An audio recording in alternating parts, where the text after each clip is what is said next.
no Hero Academia, my second most anticipated anime of this season. The first episode just came out, and I don't really know much about the series. I've read the first chapter, but that was months ago, and I haven't really read much since. And based on this first episode, I know one thing. One, they didn't use the entire chapter. I remember more being in the chapter. I'm not going to spoil what else was in the chapter, but there was more content. And two, I'm not really sure whether or not I want to read the series. I found this episode really interesting, and if the series progresses in a fairly interesting way, I'll continue reading it, but I doubt I'll review the show or the manga anytime soon. Mostly because I don't want to add anything more to my workload. I have no free time as is. That being said, this first episode was really good. I like the world building that they had in this. It establishes, one, that their world was just like ours until a few years ago when there was a baby born that could glow. Which, yo, if there's a baby born who's just glowing, I'm surprised the Vatican didn't show up at this hospital, try to seize the child from these parents, and then proclaim it to be the second coming of Christ. Honestly, it's a glowing baby. That's insane. But it's also kind of sad because is that dude's only ability? That he can glow? Because this world has other people with incredible abilities, as you have seen. The ninja who got the fucking Moktun, the girl who grows like Ant-Man, the guy who had water constructs like Aqua Lad and fucking had a suit that made him look like a firefighter. That's one of the things that's annoying me about this series. I can't really take the heroes seriously. Like, they're even more stupid looking than the gag heroes in fucking One Punch Man. There's a character named Smiled Man in fucking One Punch Man. Puri Prisoner doesn't look as ridiculous as some of the characters here. And I don't know why they look like that, because they sort of look American comic book-esque heroes. And that's kind of weird to see in a Japanese manga, but hey, I guess that's the artist's inspiration, so that's how it's gonna go.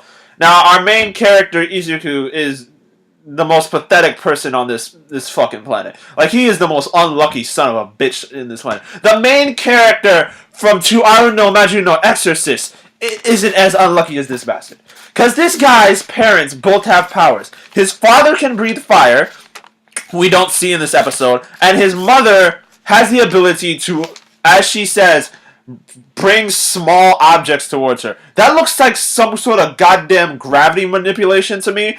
If I was her, I would walk around with a belt full of tranquilizer darts and just take these and just fling them at goddamn supervillains with my ability.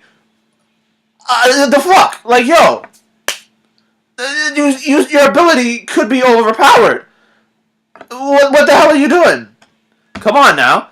But he is the unlucky son of a bitch who has no quirk whatsoever. And he goes to the doctor and they tell him that he's never going to have any quirk. Which is something that a kid of his age who is obsessed with heroes, especially All Might, the top hero in their world, is just going to be a soul-crushing thing for him.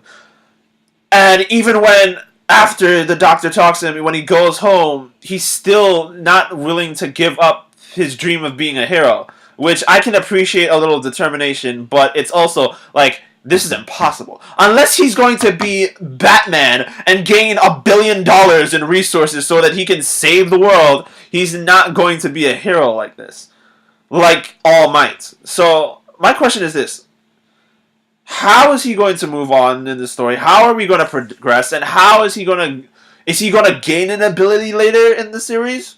Is he going to be like one of those X-Men who had an ability, who were mutants since birth, but didn't have their ability show up until they're like in their 50s? What's going to happen? I want to know that. And I love how in this series, they call the powers quirks. And I found that interesting because it's a little bit different than you're a demon, you're a devil, you're some sort of shit, you're a fragment or some crap that we've seen in other series where multiple people have singular powers like this. I'm really glad about that. Innovation should be commended, even if it's small bits of innovation. I would rather something be different than it be stagnant, generic bullshit like how we see in the rest of this season. Fucking moe bullshit. Fucking asterisk. Oh my god. Anyway, back on topic. There are two things about this series that I just can't get over. One, the art style is weird. The art style is really different. It looks jagged. It looks sort of rough. It's strange. In the beginning part, the dude is like seeing the supervillain being taken down by other heroes, and there's this old man with like spikes in his head. What the fuck was that? What the hell was that? Does he have an ability? Is his head is his ability to have spiky hair? What the hell? It was so disturbing. The second thing has to do with the top hero, All Might. One, did no one notice this nigga transform? Like, this dude walks out of a convenience store, looks sickly as all hell, and then just brawls up to the point that he looks like he's the main protagonist to JoJo's Bizarre Adventure Part 18. What the fuck is this? Yo, that man is so brolic. And also, another thing about that, he has no facial features. Like, none. He has hair, but you don't see his eyes. His nose is only defined by the shadow that is coming off from his eyes not being seen, and he has a mouth. And that's it. That's not really much to go on. And that's weird. A little bit disturbing, kinda. Also, why is he so American?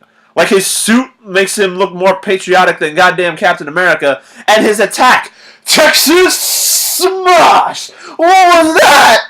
Yo! That was so weird. It's such a strange character to be in Japan of all places.